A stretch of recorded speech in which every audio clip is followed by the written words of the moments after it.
정부가 2030년까지 재생에너지 설비 용량을 100기가와트로 확대하겠다는 목표를 내놨습니다.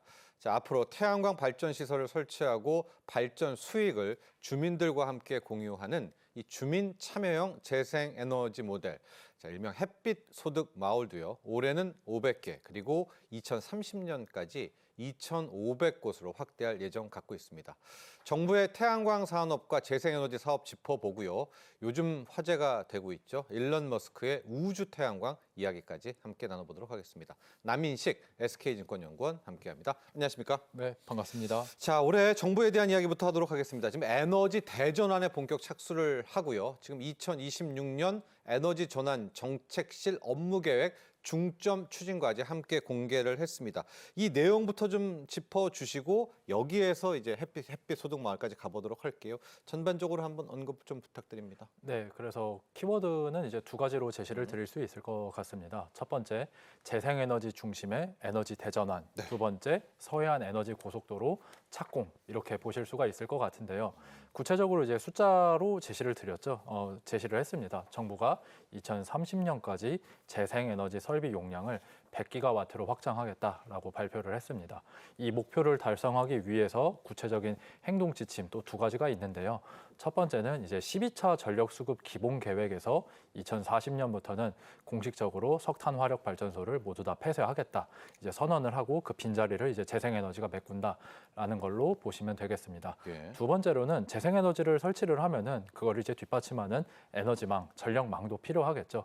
그거를 위해서 서해안 에너지 고속도로 추진 시점을 앞당기기로 했습니다. 그래서 2031년 목표인 거를 2030년으로 1년 정도 더 당겼고요.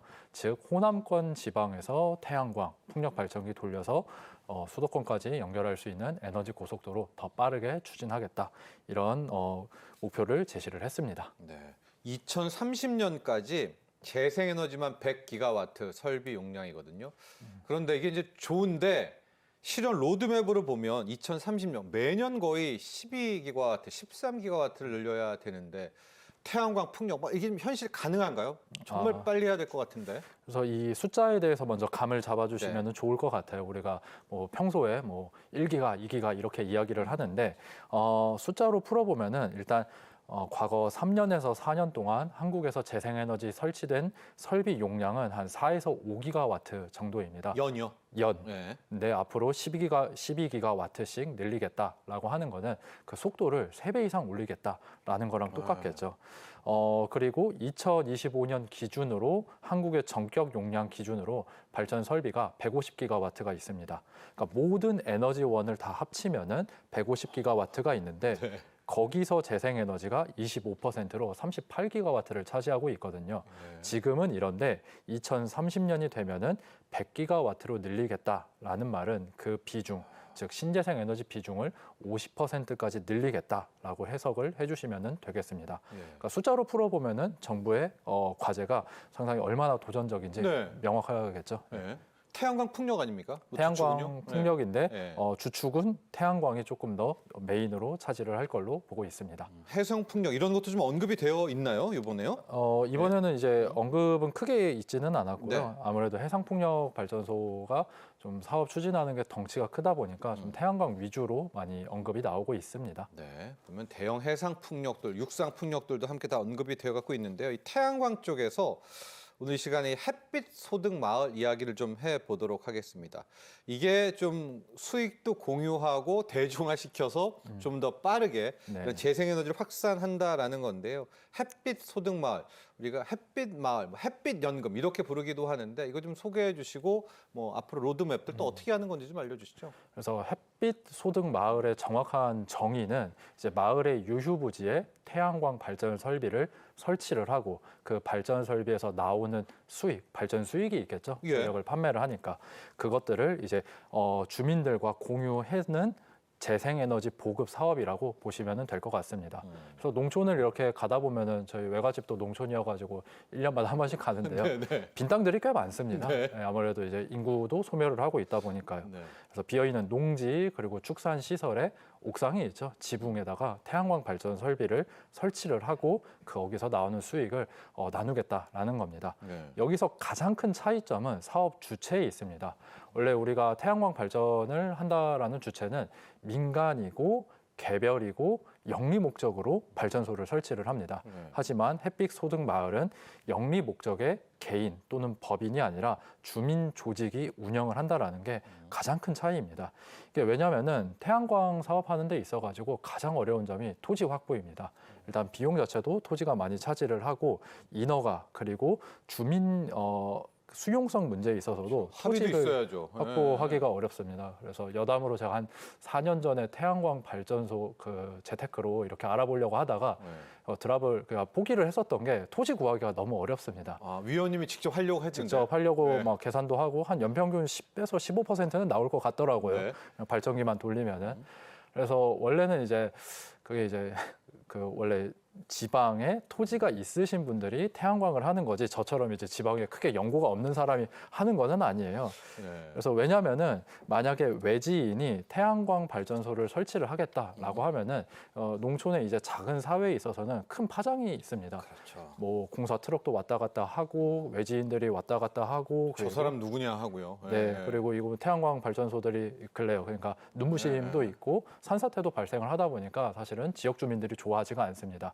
이런 문제를 해결하기 위해서 햇빛 소득 마을은 이제 운영 주체가 주민이 되는 거죠. 그러면 여기서 나오는 발전소들도 이제 수익을 공유하니까 훨씬 더 주민 친화적인 방법이라고 보시면 되겠습니다. 자, 이 햇빛 마을, 햇빛 소득 마을, 또 일명 햇빛 연금이라고 불릴 때마다 나오는 것이 전라남도 신안군 사례입니다. 여기는 성공 사례로 나오고 있고 지금 여러 곳의 지자체들이 또 추진 중이고 도전한다라고 하는데요. 앞서 또 이렇게 화면 보셨지만은 투자 비용도 만만치 않을 것 같거든요. 네, 저 대출 받아야 왜냐면 그 모듈 셀 비용도 억 단위 아닙니까? 그 맞습니다. 자금은 어떻게든 투자를 받을지 대출 문제도 좀 궁금하고 이게 실질적으로 우리 지역 농민들 혹은 농어민들이 체감할 정도의 수익 효과가 나오게 될까요? 그래서 현재 일단 지자체들의 움직임은 상당히 활발합니다. 왜냐하면은 정부가 2026년 올해 국비 5,500억 원 정도를 투입을 하고 별도로 또 4,500억 원을 이제 확보를 해가지고 이 자본을 가지고 금융 지원을 통해 가지고 설비 투자비의 85%를 지원을 하겠다라고. 저리 대출 이런 거죠? 네, 저리 대출이고 이제 투자비 그러니까 대출 규모도 더욱 더 많이 확보를 해주겠다라는 방법으로 보시면 될 것 같아요. 그래서 구체적으로 이제 전라도 쪽이 훨씬 이제 속도가 그렇죠. 빠른데요. 네. 2030년까지 도 자체적으로 500개소를 목표로 하고 있습니다. 근데 이번 정부 정책 전체 목표가 2,500개소다 보니까 한 20%를 전라도에서 자체적으로 소화를 하겠다라고 발표를 했습니다. 그래서 말씀하셨던 것처럼 실질 효과에 대해서는 신안군 사례가 가장 좋은 참고 사례가 자주 될 언급되죠. 것 네. 같아요. 네. 그래서 한 연간 이제 120억 원 규모의 이제 발전 소득, 이제 연금이라고 볼 수가 있겠죠. 사실 태양광 같은 경우에는 한번 설치하고 나면은 한 20년 정도 거의 뭐 눈이나 먼지 같은 거 치워주는 정도면은 되다 보니까 한 120억 원 정도의 연금을 받고 있다라고 보시면 될 것 같고요. 예. 1인당으로 환산을 하면은 약 60만 원, 조금 뭐 반올림을 하면 한 70만 원까지도 되는데요. 1년에 70만 원 정도의 추가 소득이 나오게 됩니다. 그리고 주목해야 될 점은 이게 단순히 돈이 뭐 소득 이전 효과뿐만이 아니라 인구 효과도 있습니다. 그러니까 지자체에 새롭게 소득원이 생기다 보니까 이거를 가지고 복지 사업을 또 펼칠 수가 있거든요. 그래서 햇빛연금 시행 이후에 신안군 같은 경우는 인구 증가 추세로 좀 전환이 됐다라고 발표를 하고 있습니다. 이 와중에 태양광 이격거리 논란, 이건 뭘까요? 지자체별 뭐 이격거리 관련해서 논란도 있어서 법적으로 상한선을 정한다. 이건 좀 낯선 이야기 같은데 네. 어떤 좀 속내가 있는 건가요? 하나하나 풀어서 이제 말씀을 드리려고 하는데요. 이격거리, 그러니까 왜 발전소들은, 그러니까 법적으로 발전시설은 주거지역 그리고 도로와 일정한 이격거리를 둬야 됩니다. 앞서 말씀드렸던 것처럼 태양광 발전소는 눈부심 효과도 있고 풍력 발전기 같은 경우는 이렇게 돌아가면서 그림자가 지는 효과가 있거든요. 근데 집 바로 옆에 그런 것들이 있으면은 사실 뭐 재산권 침해 이슈도 있고 문제가 있을 수가 있겠죠. 저 눈부신 저것도 있는 거죠, 패널에. 예, 네. 맞습니다. 네. 그래서 법적으로 이제 도로와 일정 거리는 떨어져서 태양광 풍력 발전기를 건설한다라는 게 법적으로 정해져 있습니다. 근데 이게 문제가 뭐냐면은 지자체 이격거리가 정부의 권고안보다 훨씬 더 빡빡합니다. 규제를 더 세게 하고 있다라고 보시면 되는데요. 예. 예를 들어서 정부 입장에서는 주거 지역에서 100m 정도만 떨어지면 됩니다라고 하는데 지자체 조례에서는 300m 이상 떨어뜨려야 된다라고 더 규제를 강화를 하는 거죠. 왜냐하면은 아무래도 지자체 주민들이 불만을 가지고 있으면은 네. 지자체 측면에서는 조금 더 규제를 더 강하게 할 수밖에 없다 보니까 이런 현상이 나타나는데요. 그래서 이번 개정안은 이제 태양광 설비에 대해서 일단 통일적인 이격거리를 그렇죠. 발표를 하겠다. 지자체별로 너무 다르니까 이게 통일되지 않았다라고 해서 통일적인 이격거리 기준을 발표를 했고요. 또 상한 기준을 따로 법률로 이제 제정을 할 예정으로 보입니다. 그러니까 지자체가 조례로 이격거리는 규정을 할 수 있지만 정부가 정해놓은 것 이상으로 더 강하게 규제를 하지는 말아라라는 게 주요 내용으로 보시면 될 것 같습니다. 그게 바로 법적 상한선을 정해놨다. 네, 맞습니다. 겁니다. 자, 저희가 지금 태양광, 특히 햇빛 소득마을 이야기를 하는데요. 왜 태양광이야 하시겠지만은요. 지금 또 대세가 태양광으로 흘러가고 있기 때문이기도 합니다. 자, 위원님, 일론 머스크는 원래 태양광의 진심이었는데 최근에 지금 일론 머스크가 핵폭탄급 발언을 했습니다. 이 우주 정거장에다가 AI 데이터 센터를 짓고 그 AI 데이터 센터를 돌리는 에너지원을 우주 태양광을 활용하겠다라고 하면서 뭐 태양광 관련주들도 급등하고 있는데요. 이게 뭡니까? 우주 태양광이라는 것도 궁금하고 네. AI 데이터 센터를 우주에다 지을 수 있는 건지도 궁금하고요. 이 얘기도 좀 해주시죠. 일단은 일론 머스크 발언 덕분에 이제 한화솔루션도 이제 거의 상한가 이렇게 국내 K 태양광이요. 갔죠. 그리고 한화솔루션뿐만이 아니라 중국의 태양광 종목들도 주가 상승률이 최근에 어마어마합니다. 그래서 머스크가 최근에 이제 스위스 다보스 포럼에 나가가지고 우주 데이터 센터의 필요성에 대해서 많이 강조를 했습니다. 그의 말을 좀 인용을 하자면은 지구상에서는 전력이 부족하다. 우주로 나가면은 전력을 더 많이 생산할 수 있다라고 이야기를 하고 AI 데이터 센터를 건설하는 거는 너무 명확한 비전이다라고 많이 강조를 하고 있습니다. 네. 일단은 이제 현실 가능성을 차치하고 우주 데이터 센터의 장점이 뭐냐라고 하면은 두 가지가 있습니다. 태양광으로 구동이 가능하고 태양광의 효율이 좋습니다. 일단 우주에 있다 보니까 태양광을 바로 받을 수가 있죠. 뭐 대기권의 간섭 그리고 먼지 이런 대기 환경의 간섭에 전혀 받지를 않습니다. 그리고 두 번째로는 이제 순행식 시스템이 아니라 지금 뭐 데이터 센터 냉각 문제가 많이 이야기가 되고 있는데 우주에서 자연적으로 냉각을 할 수 있으니까 그것도 이제 전기 사용량을 줄일 수 있다라는 장점이 있습니다. 근데 일단은 현실적인 과제들이 사실은 좀 많습니다. 일단 스타쉽을 통해 가지고 물론 회당 발사 비용, 즉 회당 발사 비용을 낮춰서 우주에다가 데이터 센터를 건설하는 건설 비용이 낮아지고는 있는 것 같아요. 근데 실제로 지구에서 건설하는 거랑 우주에서 건설하는 거랑 과연 비교했을 때 경제성이 어디가 있냐라고 하면은 좀 현실적으로 생각을 해볼 부분이 있을 것 같고요. 그것뿐만이 아니라 뭐 유지 보수 측면에서도 우주에 있으면은 상당히 좀 쉽지는 않을 겁니다. 그래서 이제 전력기기나 에너지 섹터를 분석하는 입장에서 이 그러니까 우주 데이터 센터가 왜 화두가 됐냐라고 생각을 해보면은 결국에 전력 수요 폭증이 그 배경이라고 보시면 될 것 같아요. 일론 머스크가 이야기한 것도 우주에 나가야지 전기를 더 많이 생산을 한다. 즉 지구에 있는 전력망은 이미 포화가 되어 있으니까 우주로 나가자라는 이제 비전을 제시를 한 거고 사람들이 거기에 열광을 하고 있는 거죠. 네.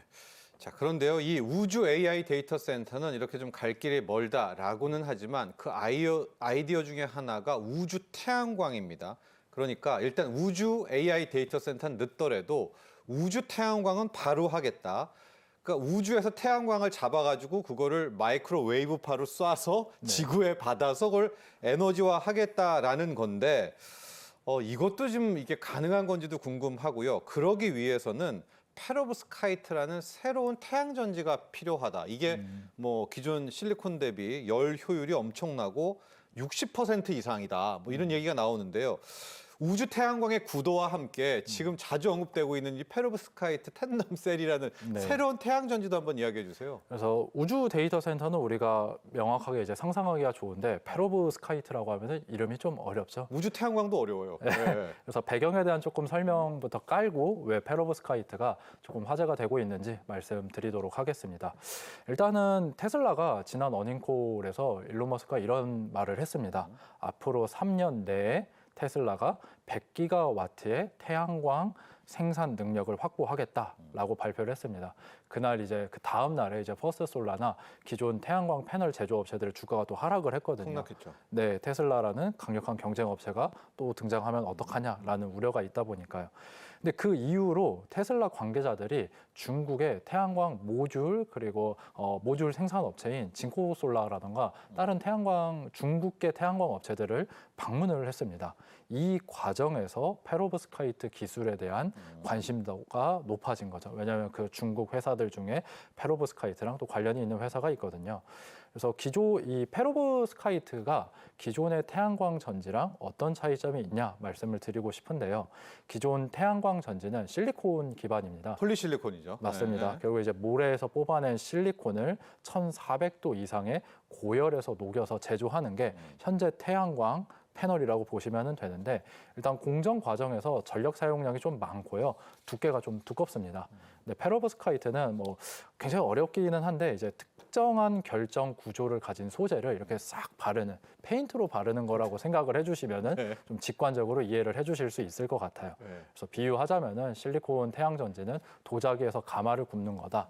페로브스카이트는 페인트로 칠하면은 태양광 발전소를 건설할 수 있다라고도 볼 수가 있겠죠. 이런 점이 이제 사람들의 상상력을 자극을 하는 겁니다. 건물에다가 페로브스카이트 태양광 전지를 깔면은 자가 발전이 될 수 있지 않느냐라는 상상도 할 수가 있는 거고요.